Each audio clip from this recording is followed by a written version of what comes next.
Godu Ryuji was doing his very best to stifle a yawn. This is supposed to be the abilities of Korea's best. How laughable. No, they were actually pitiful. The assessment of laughable was made from an objective point of view, while the pitiful bit came from him adding a bit of sympathy to that initial assessment. Rather than leaving the safety of the country to these people's hands, wouldn't it be far better to be under the protection of us, the Japanese, instead? Godu Ryuji formed a leery smile and surveyed the Korean Rank S hunters. Out of all the Rank S hunters he met in Korea so far, only one seemed to be somewhat useful to his eyes. Her name's supposed to be Cha Hien, right? Even then, her abilities were only around the level of Japan's upper rank hunters. She fell way short when compared to the best hunters Japan could offer. But there's no helping it, is there? South Korea was a small nation, and its population wasn't that vast, either. Also, the person who had awakened the greatest ability within the populace just so happened to be an old man who didn't have that many days to live and couldn't even fight properly. If it's Go-Gun Huey, then he might be able to contend with some of our best on a similar level, but he could say that the Koreans had drawn a short straw on this one.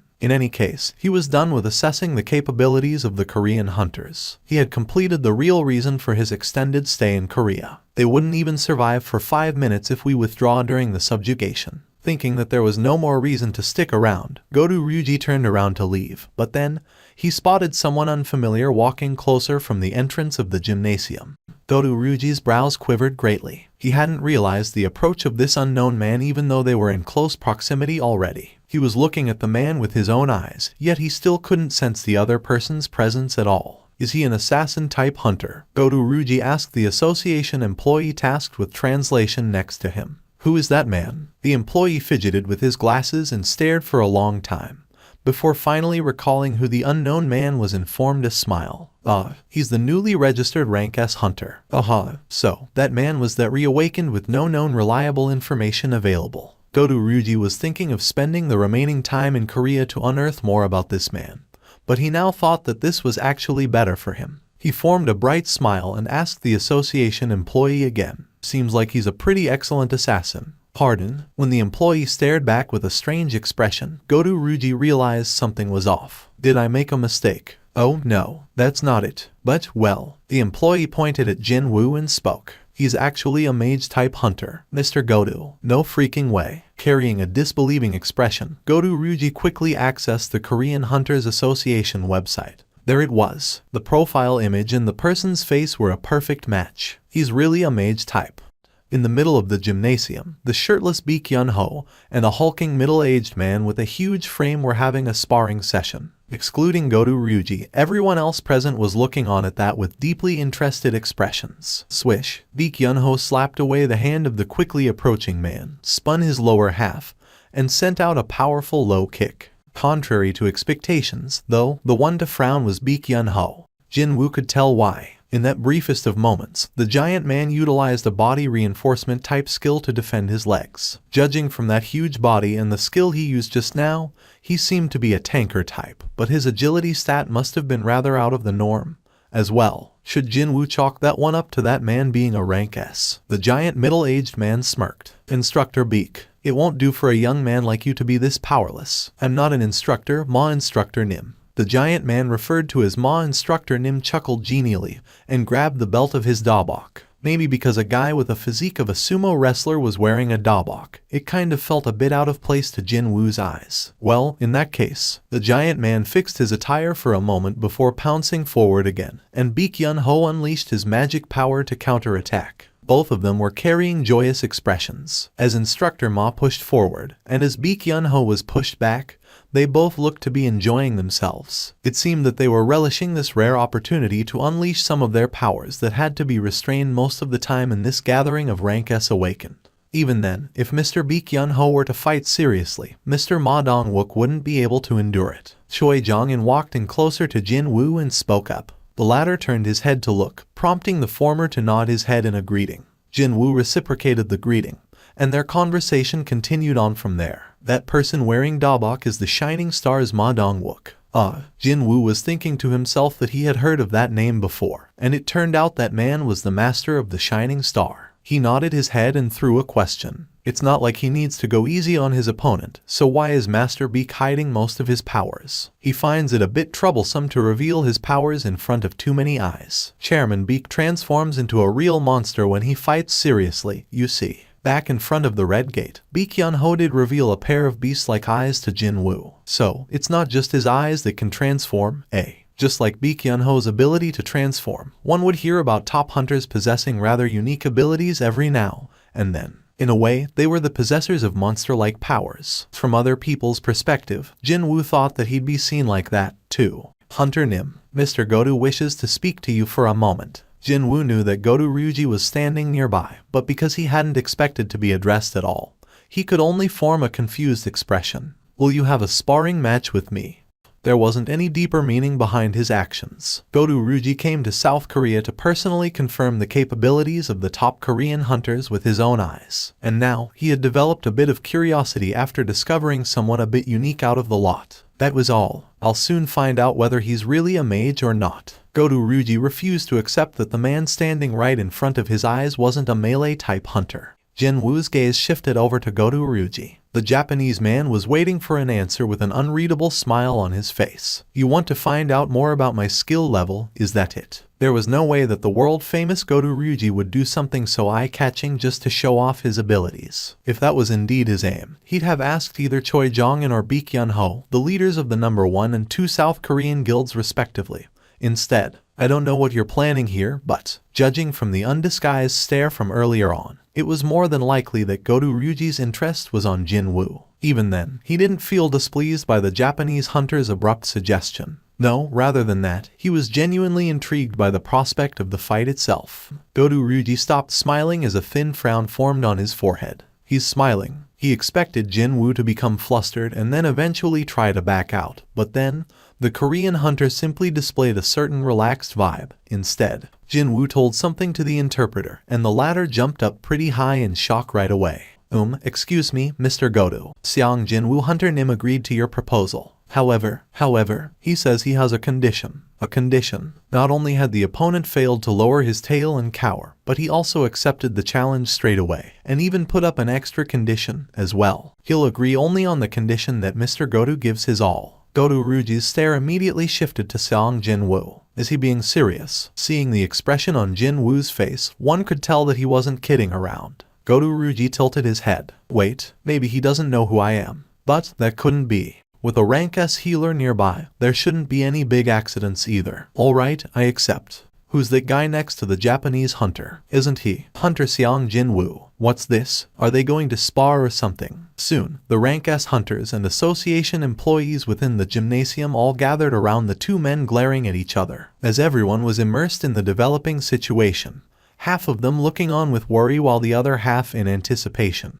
Cha Hee-in also stood next to the hunters and looked on at the duo. Will he be fine? The look Jin-woo gave her, telling her not to interfere even when he was facing off against over 100 high orcs and a boss of a rank A dungeon. When recalling that powerful, determined stare, she felt her chest palpitate, and unexplainable anticipation bubbled up in her heart. Are you feeling okay today with other hunters around you? Before she had time to notice it, Beak Yun-ho was already next to her to ask that question. They had gone on several raids together, so he knew very well of her strange physical condition. Well, it's not like I'll be able to continue blocking my nose in Jeju Island, so. Hearing her answer, Beak Yun-ho nodded his head. It was her turn to ask next. You said before that you're an acquaintance with Hunter Seong Jin-woo. In that case, shouldn't you try to stop Mr. Seong Jin-woo? I guess that's the normal way of thinking. After all, the opponent today was none other than Godu Ryuji. Cha Hee-in tilted her head. If so, then why? Beak Yun-ho shifted his gaze and met her eyes before replying to her. It's the same reason as yours, Cha Hunter Nim. Flinch. Cha Hee-in felt as if her inner secrets had been exposed by Beak Yun-ho just now. Her always taciturn expression displayed just a hint of change. Don't you feel this strange anticipation in the air?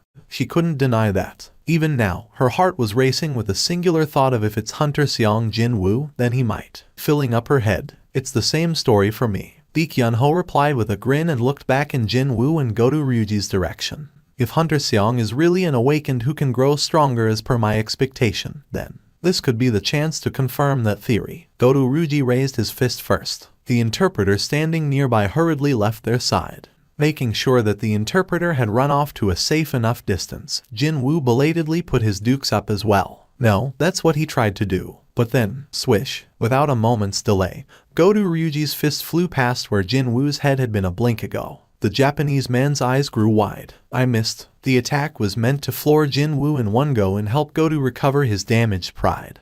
But now, it was all for nothing. Jin-woo evaded the punch by tilting his head out of the way, and then, he easily created some distance between them. And you still claim to be a mage after that? What a bloody laughable notion that was. Indeed, Godu Ryuji's eyes weren't mistaken. He didn't know the reason for the Korean Association hiding that man's true abilities, but without a doubt, Seong Jin-woo was a melee-type hunter. Not only that, definitely an assassin, too. The corner of Godu Ryuji's lips arched up. Allow me to peel off another layer of yours, right until everything you possess is brought up to the surface. For the first time in a long, long while, Godu Ryuji was feeling genuinely pumped up. After taking some distance away from the aggressive Japanese hunter, Jin-woo stood still and listened to his heartbeat. Thump, thump, thump. Indeed, his heart was beating faster. He could sense power on another level compared to other hunters from Godu Ryuji. However, the emotion filling up Jin-woo's heart whenever Godu Ryuji's unbelievable aura touched his skin was this strong sense of belief in himself. So, that guy is the best in Japan.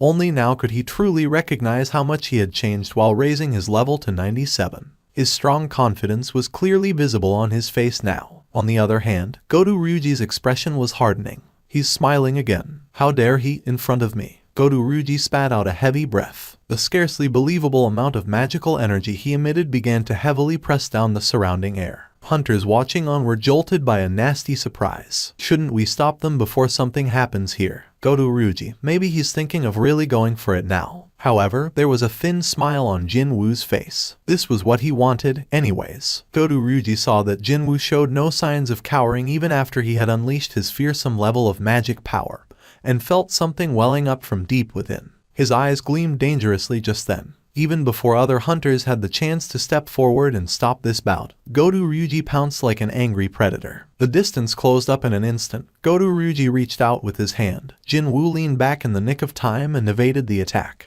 Godu Ryuji's eyes trembled imperceptibly. He dodged. Was that also a coincidence, or, even though many thoughts fleeted in and out of his head, he didn't stay his hands and continued to rain down his attacks. Too bad, not one of them could connect to his target. Jin-woo always managed to dodge by a hair's breadth or repelled the incoming hits away. How could this be? Cold sweat drops formed on Godu Ryuji's forehead. Godu Ryuji and his brilliantly flashy attacks, and Jin-woo who managed to dodge everything by the smallest margins imaginable. Other hunters watched the duo and expressed their genuine admiration. That's some fierce attacks, alright. Hard to follow those movements with my naked eyes. Look, even Hunter Seong Jin-woo is enduring pretty well, no. Right, it's already pretty remarkable that he can evade the attacks from Japan's best to that extent. Cha-hee shook her head multiple times inwardly. No, Hunter Seong Jin-woo isn't enduring anything right now. Others could only see that Jin-woo was being endlessly led around by Godu Ryuji's continuous stream of attacks.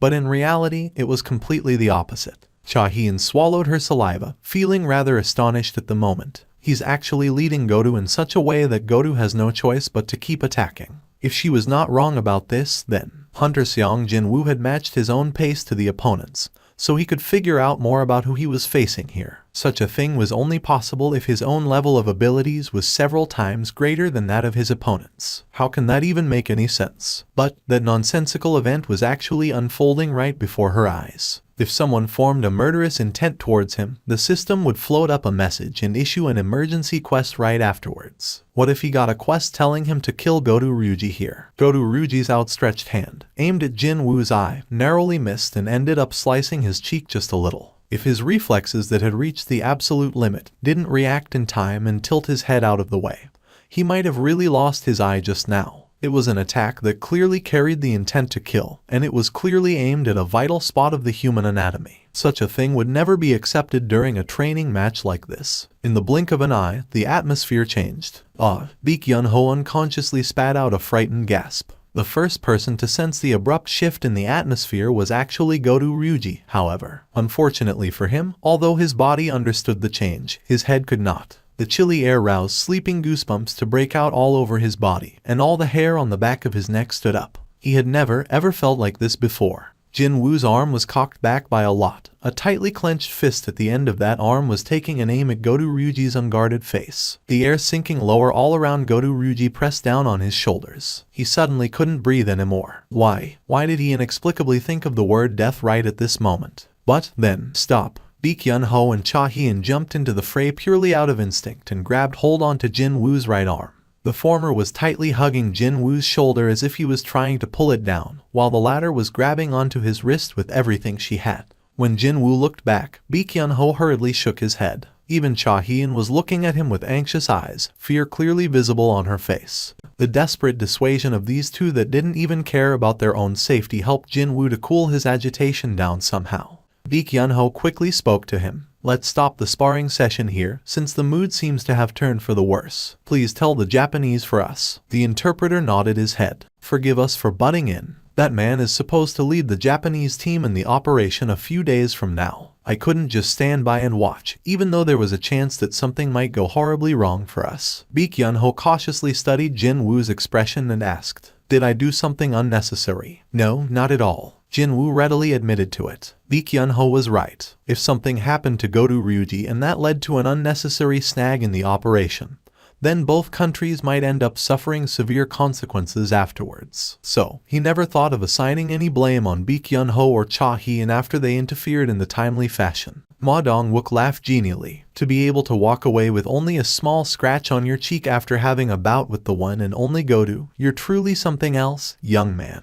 Regretfully, no one else seemed to have figured out what happened here besides Cha Hee-in and Baek Yun-ho. Ooh, you have really firm muscles. What an outstanding physique. Ma Dong-wook touched Jin Woo's shoulders and arms while expressing his genuine admiration. My guild is full of mage-type hunters, so we're severely lacking in melee types at the moment. Instructor Seong, if you haven't thought of a guild to join, how about joining mine? Excuse me, Ma Instructor Nim. Having been quietly observing the situation from behind until then, Choi Jong-in stepped forward and raised his voice. Yes, when Ma Dong-wook turned his head, Choi Jong-in spoke up as if he was waiting for this moment. Hunter Seong Jin Woo is actually a mage-type hunter. A massive earthquake erupted within Ma Dong-wook's eyes. What was that? On the other hand, Goto Ryuji escaped from the confines of the gymnasium and, after quickly distancing himself from the interpreter, he checked his wrist. His wrist was bruised black and blue all over. Even though the weather wasn't all that hot, there were cold sweat drops visible on his forehead. He pulled out his phone and dialed a familiar number. After a couple of rings, he could hear the sound of the phone's receiver being picked up. Click. Is it you, Goto? What's the matter with your voice? Goto Ryuji did his best to calm his trembling voice. In South Korea, there's an incredible hunter in South Korea. More than you. More than likely, the name of that hunter is, it's Seong Jin Woo. He's a reawakened, evaluated as a rank S recently. This is strange. Such a name doesn't exist. I beg your pardon. Such a name didn't exist. Did that mean the hunter Goto Ryuji met just now was a phantom, an illusion? Well, he did kind of feel that he had been bewitched just now, though. However, didn't he also personally enter the Korean Association's website to confirm that that man was supposed to be a mage? What do you mean, sir? How can Seong Jin Woo not exist? Actually, we have received the final list of the Korean hunters participating in the operation not too long ago. Are you saying Seong Jin Woo isn't on the list? But how could that be? Unless Go Gun Huey had gone truly senile, there was just no way that he'd form a raiding party without the strongest member available. Choi Jong-in, Ma Dong-wook, Baek Yun-ho, Cha Hee-in, Im Tae-jae, and Min Byung-gu. These 6 are the members of the Korean team that will leave for the raid in 4 days' time. Was such a thing even possible? Having witnessed something that he'd been hypothesizing in his head for real, Baek Yun-ho had difficulty trying to hide his astonishment. An awakened that can really grow stronger. Just what would be that man's true value? He couldn't even dare to imagine it. All the attempts to scout Hunter Seong Jin Woo were a waste of time. However, there were all sorts of ways to form a good relationship with a brilliant hunter that didn't involve scouting him. Time to activate the plan B, then. It was then. His mobile phone suddenly began vibrating. Seeing that the vibration didn't last for long, it must have been a text message. Without thinking too much, he pulled his phone out and took a look. It was an alert sent out by the association, and it was the final list of the participants for the ant subjugation raid taking place 4 days from now. Baek Yun-ho skipped past the lengthy list of the Japanese hunters and scanned the list of the Koreans, only for his eyes to widen in surprise. He shot up from his spot in the wooden bench. Hunter Seong Jin Woo isn't on the list. The Seong family returned to their home with their mom as soon as she was discharged from the hospital. Clank. When he opened the front entrance, the first thing saw was the messy living room of the apartment, all thanks to Jin-ah being alone while he was kept busy inside the demon's castle. Jin-woo began pinching his sister's cheeks, and with gentle laughter, Mom tried to stop him. The very first thing their mother had to do after returning home from 4 years of coma was to clean the house. Jin-woo tried to dissuade her, but in the end, he couldn't win against her insistence. Eventually, the whole family rolled their sleeves up to clean up their home. Once the house was spotless, the complexions of all three brightened up considerably as well. The apartment that had always felt empty and lonely after Mom's admittance to the hospital now seemed so full of life. The so-called expert continued to speak on the TV screen. The rate of evolution these ant monsters have shown is truly surprising to behold. When the mutated specimen increase in number and gain control of the whole horde, then we call that evolution. After that, the prepared video footage began playing. Ants, as they appeared during the first and second subjugation attempts, were displayed on the screen. At first, they were no different from regular ants as they crawled on the ground. This is the footage taken during the third subjugation attempt. The ant monsters were now walking on 2 legs like humans. The once giant heads had shrunken down in size by a great deal. They were able to move around much more nimbly, and the 4 limbs acted like arms. Its appearance looked as if half an ant and half a person had been mashed together to form a new creature. In only 2 years, the distinct characteristics of the ant species had been completely transformed into something else. And this footage of the ant monster was taken recently as it wreaked havoc in Japan. That thing can now fly. That's correct. And that would be the decisive factor in the formation of the Korea-Japan United Raid Team. The Korea-Japan United Raid Team. When that term came out of the TV's speakers, Jin-woo wordlessly switched the TV off. Why is Seong Jin-woo not on the Korean list? Your disposition won't change just because you've become a rank S, you know. Once a rank E, forever a rank E, dude. Crowley ran off to hide, nearly wetting his pants in the process. Kick. 21 Jap rank S hunters plus even the retired hunter is gonna represent for Korea. Yet where is Seong Jin-woo? Why does he want to do that when he's a rank S? It's so embarrassing. Except that all these anonymous pointing fingers who didn't even know of his situation were really getting on his nerves now. Or, to be more specific, it was his sister's stress level that got on his nerves, actually. I don't really give a damn about what others think of me, and Mom doesn't really go online, so it's fine on that front, but Jin-ah liked to search for stuff like this in her spare time. Tisk. Jin-woo clicked his tongue and put his phone down. He was thinking of taking a stroll to get some fresh air and change his spoiled mood, but like a devil, his phone began ringing just then. Jin-woo checked the caller ID and a grin formed on his face. Hi Nim. It's me, you Jin-ho. Hey, Jin-ho. Now that Jin-woo thought about it, was this kid still staying in that local motel even now? Where are you staying now? Is it the same motel? Oh no, Hi Nim. I started renting a room not too long ago. Thankfully, my mom came to my rescue. Hearing his giggling voice, Jin-woo felt happy inwardly as well. Yu Jin-ho briefly updated Jin-woo regarding the status of his life, before hurriedly continuing on after remembering the reason for the call in the first place. Ah, right. Hi Nim, I found some office space for us, so would you like to come over and take a look? What do you think, Hi Nim? Now that he was here, Jin-woo could understand why Yu Jin-ho sounded so confident on the phone. He scanned the empty office space and nodded his head. Its location was pretty good. I specifically chose a place not too far from your place, Hyung-nim. It was also tidy too. By the way, Hyung-nim, who do you have in mind for the remaining spot? The remaining spot. Did he make a promise to open up a spot for someone? Since Jin-woo wasn't the type to forget his promises, he could only look at Yu Jin-ho with a confused expression, prompting the latter to excitedly explain the situation. You need at least 3 people when creating a guild, Hyung-nim. The master, the vice master, and an employee. Indeed, that was the minimum required composition of a guild's founding members. Several familiar faces fleeted in and out of Jin-woo's head as he considered who could fill up the remaining vacant spot. Ah, I almost forgot. Yu Jin-ho abruptly opened his mouth. Jin-woo quickly asked him, did you suddenly remember someone suitable for the spot, then? No, it's not that, Hyung-nim. Actually, there was someone looking for you. Me? Yes, Hyung-nim. Jin-woo couldn't help but get curious. Seeing that this unknown person had indirectly contacted him through Yu Jin-ho, he or she must have done their thorough research. Yu Jin-ho and I aren't known as associates publicly, after all. That person was definitely an English-speaking foreigner. Hold on. Yu Jin-ho rummaged through his pockets, pulled out his wallet and extracted a piece of a memo from there. This person said that he'd be staying in Korea until the 17th, so he'd very much appreciate it if you give him a call. Hyung-nim. However, quite suddenly, looks like I'll have to go home first. Jin-woo's expression hardened. Pardon, you're going home already, Hyung-nim? Yu Jin-ho had been thinking of treating his Hyung-nim to a delicious meal since it had been a long time they ate together. But now, he looked like a person who had lost his country. When he raised his head, Jin-woo was already long gone. It was now that time in the day when the inky black darkness dwelt on the hidden alleyways. A female college student named Yoon Jae-min was on her way back home.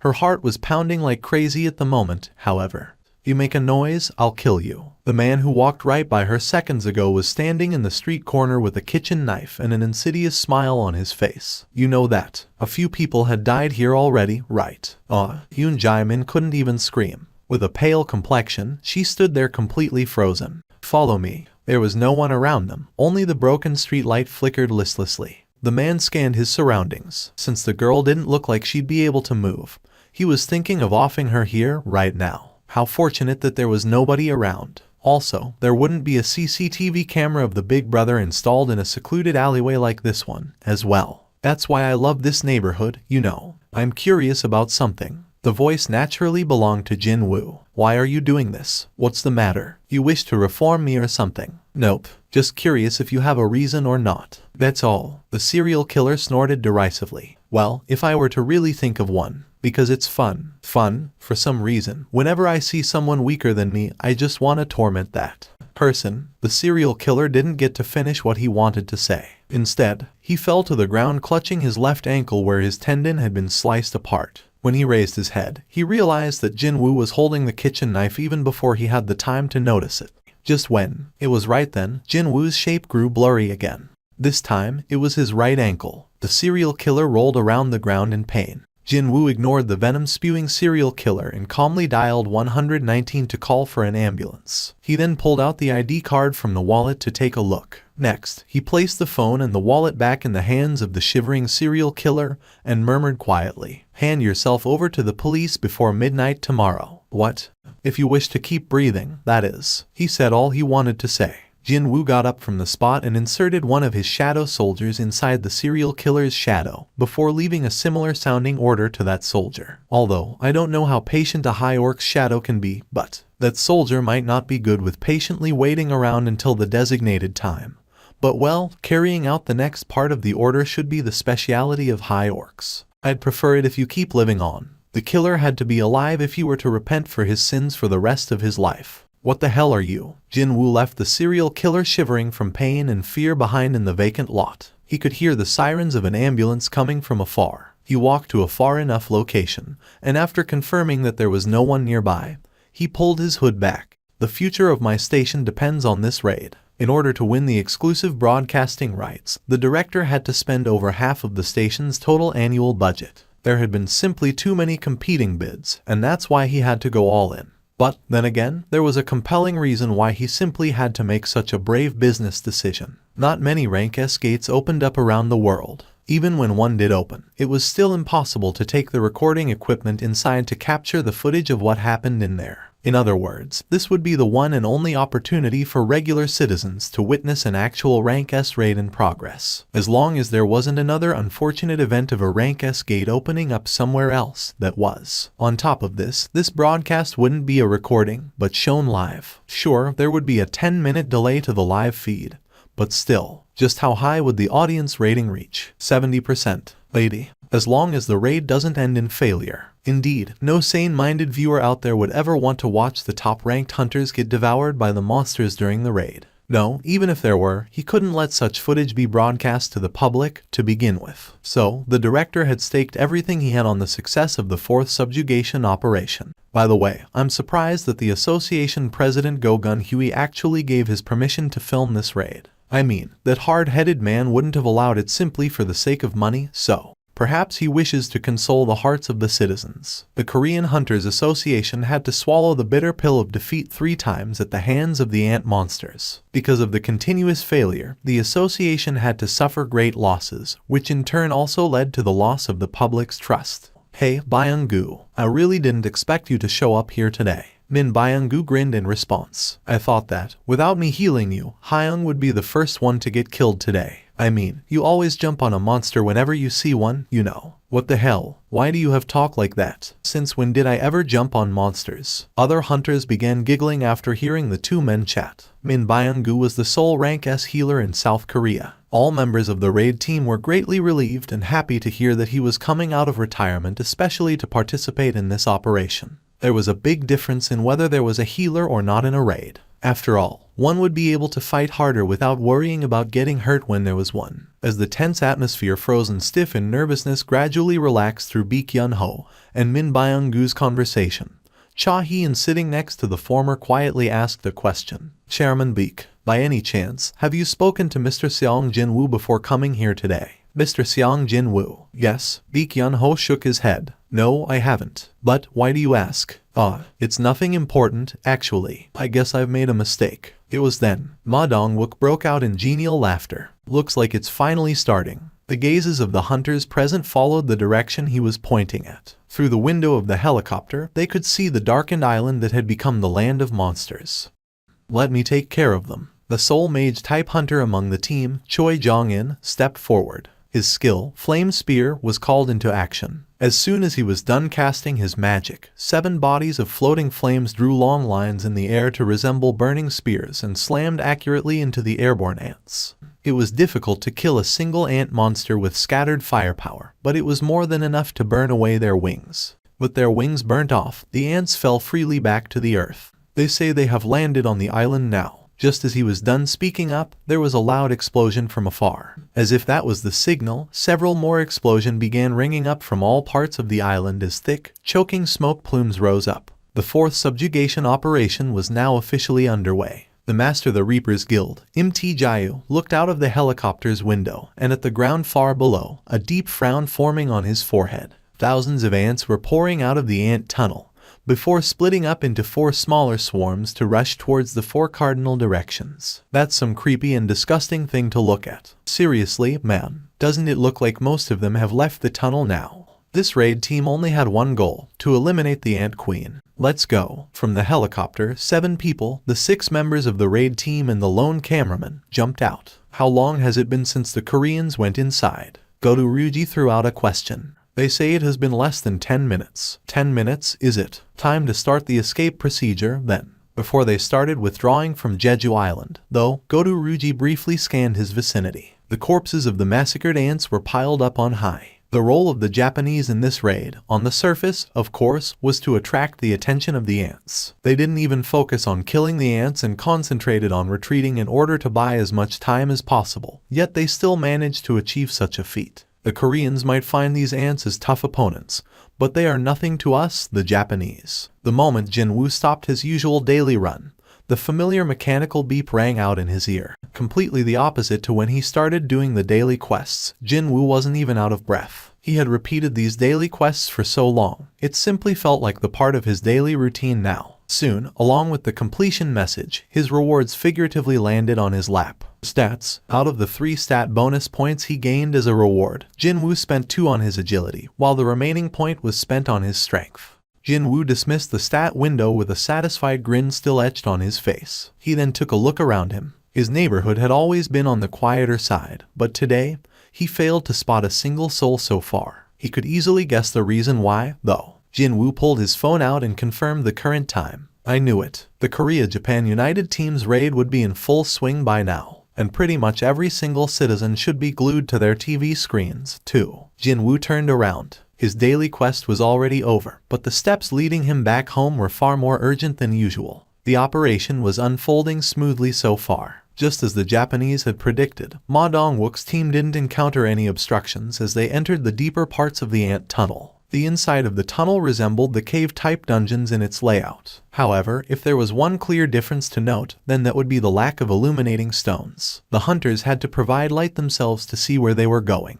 The cameraman thought that he had plenty of experience exploring dungeons before, but today, he just had to nervously swallow his saliva. His current position was right at the back of the group. The team maintained a formation of Choi Jong-un standing right at the front to light their way using magic, while the other hunters were sticking very close to him. "Look, over there." The hunters all gasped out in nasty shock. Countless ant eggs were attached to the walls and the ceiling of this huge chamber with nary an empty space between them. They could see dark-colored larvae wiggling inside the semi-transparent shell of each egg. There could only ever be one emotion they felt when facing this nursery area filled with gloomy, dreary atmosphere and a seriously terrible stench. That would be sheer disgust. "Don't you think we should just burn all these away?" Choi Jong-un spoke, his expression crumpling greatly. "I'd like nothing more than to do exactly that. But since we don't have much time, let us not." Even if all of these creatures hatched, they would only live for no more than 1 year at most. As long as they could kill the mother, they didn't have to worry about these critters anymore. "Here they come." Baek Yun-ho pointed towards the distant darkness and warned the rest of the team. Even before he made his warning, though, Cha Hyun had unsheathed her sword already. Ma Dong-wook pulled the shield as large as his body right up to his chin and glared at his front. Knowing better than anyone else that there wasn't a lot of time, Ma Dong-wook jumped into the fray first. "Let's go." Hunters followed after him. Right behind them, flames flared out brightly from Choi Jong-un's hands, and arrows fired by Mt. Jayu sliced up the air as they flew to their targets. Just as Ma Dong-woo predicted, the battle was concluded pretty quickly. The head of the last ant fell to the ground. Cha Hyun wordlessly shook off the bodily fluids clinging onto her sword. Meanwhile, Ma Dong-wook spoke up. "Since the nursery area is right here, that means..." Choi Jong-un provided the follow-up. "The queen's lair is nearby." Most of the eggs containing regular ants were only about the size of a bicycle wheel, yet the one pointed out was as big as a grown man. No, wait. The lengthy and ovoid shape of the egg was large enough to say that a fully grown ant specimen must have emerged from it. "That's also an ant egg. Just what the hell came out of that egg?" Min Byung-gu had walked closer before anyone had noticed it. There was a look of huge shock on his face as well. "We're here to kill the queen. Let's not worry about anything else." "Right?" Min Byung-gu carried an uneasy expression as he turned around to walk over to where the rest of the hunters were. Before he joined the others, Baek Yun-ho took one last look at that egg. "That's just crazy. This is just crazy." Godu Ryuji had to doubt whether his own eyes were working properly or not. Other Japanese hunters either convulsed in shock or muttered lowly under their breaths. Godu Ryuji frowned deeply as he scanned his surroundings. The hunters of Team 3 were found in the exact location where their communication had been cut off. All 5 of them were here, but without their heads. The sight of their headless colleagues lying on the ground as corpses left a shocking mental imprint on the other hunters. Godu Ryuji wordlessly massaged his temples before approaching the bodies to check out their wounds. This wasn't done by a blade. The necks of the dead hunters were all roughly bitten off. Just how much of a biting force was it for their necks to end up like this? The queen is at the rearmost location. There are 8 guards in front of the target. The queen's guards were incomparably stronger than the regular ants. It'd be too tough for one tanker to take on the attacks of the queen and its guard monsters. From here onwards, Ma Dong-wook needed another person to act as a secondary tanker. He looked to his side. "Hunter Cha." "Yes." "Can you take on the guard duty while I tend to the queen?" "Leave it to me." Cha Hyun's reply was short and simple. She served as the main tanker during the raids of her guild, the Hunters. So, performing the role of a sub-tanker was easier than drinking cold soup for her. Ma Dong-wook shifted his gaze to the rest of the team. Every single member present here was a top specialist in hunting down monsters. Going through detailed explanations was a waste of time for them. "Let's go." Feeling overly motivated now, the cameraman tried to step forward in order to capture even better footage. But then, Min Byung-gu standing next to him at the back of the group hurriedly yanked him back by his shoulder. At this absolute strength, the cameraman couldn't offer any resistance and spun around to face Min Byung-gu. His shoulder hurt so much that his mouth bobbed up and down all by itself. How can a healer be this strong? There was no time to get shocked, though. The cameraman was now facing Min Byung-gu, who carried a completely different expression to when he was busy cracking jokes during the ride in the helicopter. "This here is a boss room of a rank S dungeon. No one here is responsible for your life except yourself. If you understand, then stay at the back. The real thing is about to get started." The overflowing energy of a rank S hunter, even a healer, who was supposed to be the physically weakest out of all the hunter types, still could display an aura that easily overwhelmed a rank A hunter. That was the difference between a rank S and a rank A. Such monstrous beings were uniting together to start an intense battle. So what could a measly little rank A cameraman even achieve here? "Grandpa, aren't you going to watch? Hunters are supposed to show up on screen today." Grandma, I don't care. Don't be like that now. The folks in TV said just now that they can really smash apart those ants today this time. So let's watch together. They all say the exact same thing all the bloody time. I told you, I don't care. An old grandpa turned away on his chair and concentrated on the newspaper instead. But then, a sound of him clicking his tongue came out from his slightly hunched back. Tisk, tisk, tisk. Even this newspaper is talking about those DMN hunters and nothing else. How boring. The old grandma cautiously closed shut the door to their bedroom as the grouchy voice of her husband continued to enter her ears. Only until 2 years ago, her husband used to hold so much interest towards all the news related to Jeju Island. He was also a big supporter of hunters, too. Their one and only child was taken from them by the ants of Jeju Island, after all. The despair that felt like their world was collapsing on them soon became deep hatred towards the ant monsters. Her husband donated a sizable amount of money to the Hunters Association whenever there was a subjugation operation taking place to cheer on the participating hunters. He failed to fall asleep because of nervousness on the nights leading up to the operation dates, too. However, the bigger the one's expectation, the greater the one's disappointment would be. When the third subjugation attempt, where the hunters promised to spare no effort to succeed, also ended up in failure with heavy losses incurred, her husband couldn't regain his wits for several days, looking all dazed and the like. After that, her husband stopped talking about hunters altogether. He stopped expecting and stopped hoping for a miracle from them. The terrifying-looking ant monsters began falling one by one from the fierce attacks of the hunters. And whenever that happened, the roars and cheers of people shook and reverberated throughout the apartment building the grandma lived in. Only 4. There are only 4 more left. They have managed to defeat half of their numbers. Hearing that announcement, tears suddenly formed in the grandma's eyes. First of all, she was thankful towards these hunters who were risking their lives to protect other people. Secondly, she recalled the face of her son as the boy celebrated him getting hired by a large corporation located in Jeju Island. Only 2 more guards remain. As long as they can defeat these 2, they can start concentrating on the Ant Queen. It's not too long now from the successful completion of this raid. It was then, slam, the bedroom's door flew open and the grandpa hurriedly ran out, his face burning with emotions. Dear, even though grandma called out to him, grandpa didn't say anything. His reddened eyes glued to the TV screen and nowhere else. His tightly clenched fists were trembling hard now. The host held his breath and continued to observe the situation for a while before.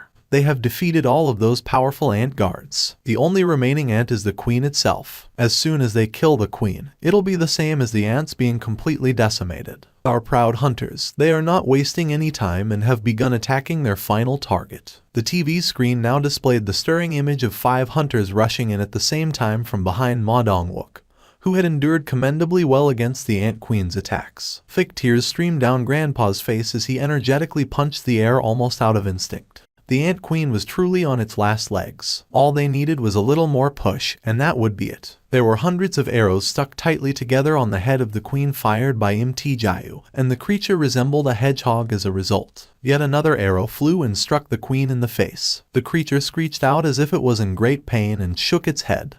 The queen quickly recovered its bearings and began spewing out poisonous acidic liquid throughout the boss room. Splash! It was such a wide-scale attack that several hunters failed to escape in time. Their skins began burning up into black charcoal, but their wounds were restored in full by Min Byung-gu's healing magic. The queen was further enraged by the fact that its acid attack wasn't effective, and bit down on Ma Dong-woo in front of the group with its large, saw-like fangs. However, Ma Dong-wook activated the advanced fortification skill to defend his entire body, and managed to endure the queen's attack. Baek Yun-ho in his beast-type monster form, meanwhile, seized upon this chance and jumped up very quickly to rip out the queen's left fang with his bare hand, deftly landing back on the ground. Baek Yun-ho breathed heavily as certainty grew larger in his heart. The queen's finished. His extensive hunting experience told him so. But then, the queen suddenly raised its head high up in the air, and a screech that was so loud that it almost ruptured the hunter's eardrums reverberated throughout the entire ant tunnel. Baek Yun-ho's eyes shook hard.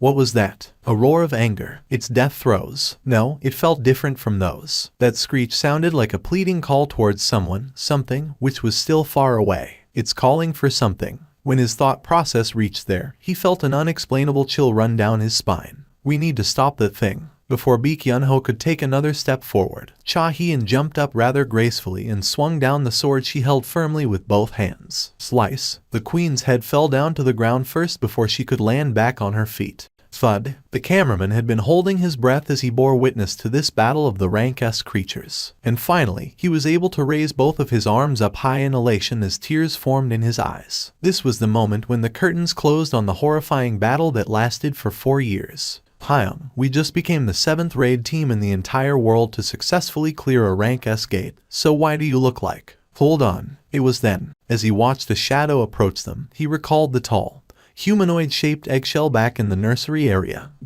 You're telling me that this is the power possessed by a single monster. Baek Yun-ho's complexion paled instantly, as the hunters began falling into a confused state. From the far side of the ant tunnel draped in darkness, a single winged ant was slowly walking towards the Korean hunters. Cha Hee-in immediately felt something was very wrong as soon as she saw the ant monster leisurely entering the queen's chamber. There's no presence. It was almost impossible to locate the creature without keeping her eyes locked on it constantly. That's how difficult it was to sense its presence. There were only 2 beings out of all the hunters and the monsters she met until now that had this sort of effect on Cha Hee-in. One of them was this ant monster right in front of her eyes, and the other one was Mr. Seong Jin-woo. Gulp. It was just a single monster, yet the atmosphere was shifting rather rapidly. What should we do? Ma Dong-wook was inwardly worried. When faced with an unexpected situation, a leader had to make a quick decision. Especially so, when they were pressed for time like this. It's a monster, so we should just kill it, but, just why was he feeling this enormous sense of unease right now? While they stood there pondering and hesitating, the ant monster narrowed the distance between them quite quickly. Its movements were so eerily quiet that goosebumps automatically rose up on their skins. We don't have the time to hesitate like this. By the time Ma Dong-wook finally managed to suppress the warning bells rung by his instincts and made the next logical decision, the monster suddenly disappeared from his view. Where? Ma Dong-wook's eyes opened super wide as he hurriedly scanned his vicinity. Behind, the cameraman, anxiously looking around, belatedly located the monster and shouted out, "It's behind us." The hunters were startled by this and quickly turned around. With the speed none of them could see, the ant monster had slipped past the hunters to stand before the dead corpse of the ant queen. It went past us. But how? Just like that, the hunters of the Korean raid team finally got to see what Baek Yun-ho saw earlier with his eyes of the beast. Their heart rate rapidly picked up and their breathing quickened in no time. That's no ordinary monster. Cold sweat drops dribbled down Ma Dong-wook's forehead. The ant monster quietly stared at the dead queen, not even showing a hint of interest towards the hunters. But then it raised its head and it began screeching out a beastly howl so terrifying and loud that the entire ant tunnel began shaking from the reverberation. The cameraman was the first to lose all his strength in his legs. The other hunters couldn't withstand the sheer pressure as well, and they began kneeling on the ground one by one. Ma Dong-wook too carried a look of pure disbelief as he tried to support himself off the ground. I'm kneeling because of a howl.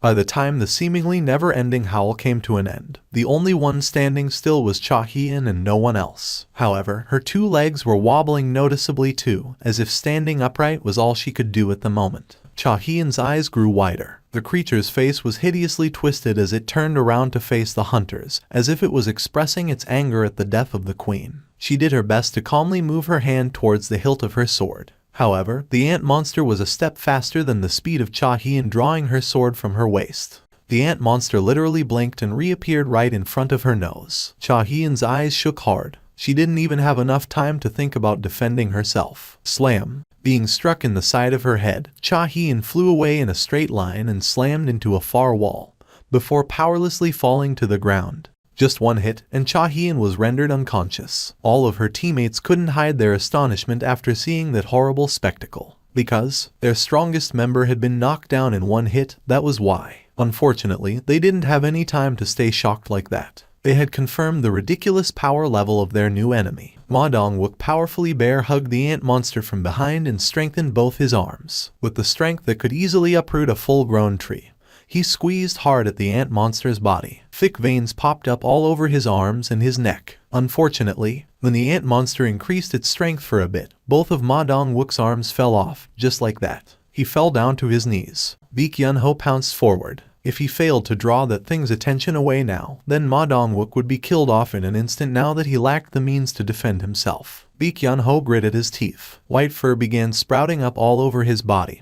His claws extended and he transformed into a ferocious beast before pouncing on the monster. The monster disappeared from the spot again, where even Baek Yun-ho's eyes of the beast failed to follow the monster's movements. The scream came from his behind. This time, it was Choi Jong-in, who was getting ready to cast his magic. The ant monster's long claw left a lengthy, diagonal cut wound on his upper torso, and he fell to the ground with a pained moan. About 5 paces from where he was, Mt. Jayu had been waiting for an opening while hiding his presence. He immediately fired an arrow containing his magic energy. I'll never miss in this distance. His strong self-belief was contained within that shot. Swish. Too bad for him. A powerful tremor rocked Mt. Jayu's eyes. The ant monster snatched the flying arrow and easily snapped it in half. Crack. Mt. Jayu hurriedly tried to knock his next arrow. But by the time he did so and raised his bow, the monster was already standing in front of him. FCK. Tao. Mt. Jayu was struck in the face and flew away. Baek Yun-ho attacked when the ant monster's back was turned away from him.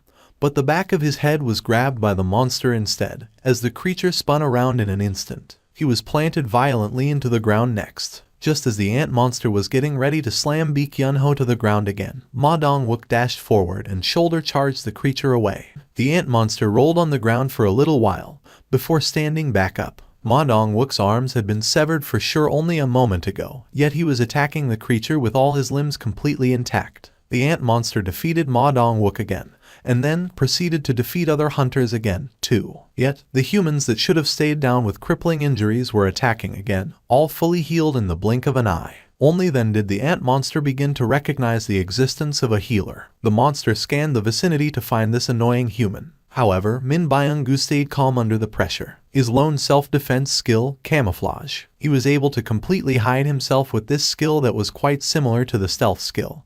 But there was a drawback to it. He couldn't move from the spot. Even then, that was more than enough for a healer like him. He simply had to stand still in one spot and continue to heal his teammates. That was all. When the healing skill continued to fly in from an unknown place, the ant monster changed its tactic. It selected Ma Dong-wook, who looked the sturdiest among the hunters, grabbed his leg, and dangled him upside down in the air. What is that thing trying to do now? Min Byung-gu was taken aback with great surprise. The ant monster then proceeded to slowly destroy Ma Dong-wook. Min Byung-gu carried on healing him as that happened. He had no choice there. The moment he stopped healing Ma Dong-wook, that man would be dead in less than a blink, after all. Sweat poured out in buckets as Min Byung-gu continued on with the healing magic. The ant monster traced the continuously firing healing magic's origin, and then its head swiveled in Min Byung-gu's direction. It can't be. His heart skipped a beat, he blinked, and the ant monster was gone from the spot. What the hell? Where did it disappear to this time? Byung-gu. Baek Yun-ho loudly yelled out. It happened, then. Stab.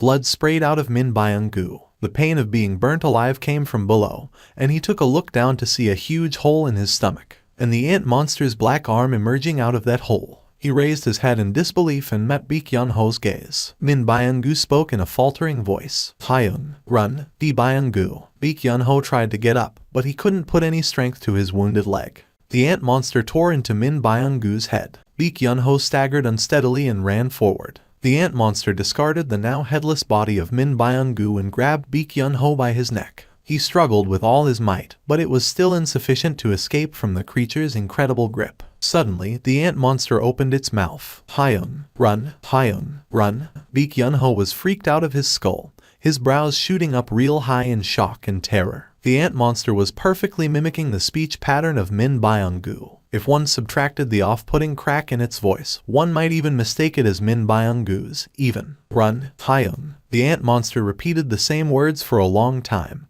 before looking straight into Baek Yun-ho's eyes. You are all weak. From the mouth of the ant monster, a familiar language flowed out. It sounded inarticulate, but for sure it was still undeniably Korean. What the? Baek Yun-ho's eyes widened even further. This side. Queen, dead. Killing soldiers. Not enough payment. Your king? Who? King? The ant monster strengthened its grip on Baek Yun-ho's neck. Your king? Where? Baek Yun-ho's brain kicked into gear. With the strongest person in the Korean team, Cha Hyun, still unconscious, he needed to find someone who could buy him and the rest of the group a little bit of time. and he immediately thought of the Japanese team that had abandoned the Koreans. More specifically, the strongest among the Japanese, Goto-Ryuji. Outside. The ant monster raised its head up. It seemed to be searching for something, before speaking again in a satisfied tone of voice. There, a strong one. And then, it discarded Baek Yun-ho as if he was not even worth wasting time on, and disappeared from his sight in a scarcely believable speed. Baek Yun-ho lay on the ground and panted out heavily. He quickly took a look around him. This wasn't the time for this. Before that thing comes back, they needed to get out of here. However, while they were engaged in the battle against that ridiculously overpowered monster, the swarm of ants had returned to the ant tunnel, and were slowly encroaching upon the Queen's chamber now. Sir, I've been told that we'll be the last to withdraw. The hunter receiving the transmission from the operations center relayed the message. Goto-Ryuji nodded his head and turned in the direction of the coast. This way. Goto-Ryuji didn't get to finish his sentence. Swish, because an ant monster suddenly appeared out of nowhere and was now standing before his group. That's why. With a single glance, Goto-Ryuji figured out the capabilities of the new enemy. That isn't a normal ant at all. Goto-san. His colleagues tried to step forward to help him, but he held them back. I'll handle this. Against an opponent this strong, his colleagues would only prove to be a hindrance. Instead, going at it solo would be simpler for him. Trusting his judgment, the teammates heeded his order and retreated to a distance while leaving everything on his shoulders. Goto-Ryuji unsheathed his sword with a circumspect look on his face. An ant, you seem to possess a pretty strong aura. Perhaps the ant monster had also sensed his power, because it wasn't budging an inch from the spot. But that was to be expected. If that creature displayed even a hint of movement, Goto-Ryuji was planning to slice it up into hundreds of fine little pieces. It was then the ant monster opened its mouth. You are the king? King? Goto's eyes opened wider. An ant just spoke a human language. However, it was already a well-known fact that intelligent monsters conversed in their own languages. So, it wouldn't be a stretch of his imagination to think that a monster would succeed in imitating humans' languages. A king, is it? That's right, I'm the king. As soon as the desired answer came out of his mouth, the ant monster fully unleashed its magic energy. Like failing to realize how big an iceberg was from seeing only its tip, Goto-Ryuji misjudged the true power of the enemy from the small portion of its magic energy that leaked out. His eyes imperceptibly trembled. What is this? The bone-chilling cold air woke goosebumps up on his skin, and all the hair on the back of his neck stood right up. He had experienced a sensation like this only once before. Xiang Jinwu. Slice. Almost at the same time as the ant monster made its move, Goto-Ryuji's head fell to the ground. The Korean team was currently surrounded by the swarm of ants. Ma Dong-wook fought, Mt. Jayu fought, Choi Jong-in also fought, and even the cameraman had to kill the ants. However, there was seemingly no end to the waves upon waves of ants. All sounds had stopped and all Baek Yun-ho could hear was his own heavy breathing. Is this the end? He quickly wiped the blood trickling down below his eyebrow with the back of his hand. With their lone healer-type hunter gone, they had no avenue to deal with these many monsters now. This resistance was a futile one, indeed. Even then, he couldn't bring himself to give up, because 2 of his most precious friends had lost their lives in this DMN place. He definitely didn't want to dig his grave where they were buried, too. He bit his lower lip, but then was jolted out of his senses with a sudden presence appearing behind his back. He spun around rapidly and threw a punch, but stopped before he reached his target. Because the one standing behind him wasn't an ant. Who is this? It was, in fact, a soldier decked out in black full-body armor. This was his first time seeing one. But then again, he heard plenty of times before about this thing from Park Hye-jin, who had been involved with the Red Gate incident. Isn't this? Baek Yun-ho cried out in surprise. Why is this thing here? It was then, from the soldier, a familiar voice came out. Exchange. Just what kind of a calamity was this? The TV station's situation room used to be enveloped in the celebratory mood, but now, everything felt somber and dreary like a funeral. The live broadcast showing up on the viewers' TVs suddenly got cut off with the entrance of a strange, winged ant monster. Understandably, they began flooding the station with phone calls of angry complaints and urgent inquiries. One of the employees walked over to the station's director and cautiously made his report. Sir, our communication network is about to collapse from all the calls made by the irate viewers. The station's director raised his head. So what? Are you suggesting that we should broadcast live the scenes of our hunters getting ripped to shreds by a single ant monster? The broadcast got cut off just as the hunters were getting one-sidedly beaten up by that mysterious ant monster. It was understandable that the curiosity of the viewers would skyrocket. However, that didn't mean they could broadcast the scenes of Hunter Ma Dong-wook getting tortured, nor the moment that Hunter Min Byung-gu got devoured.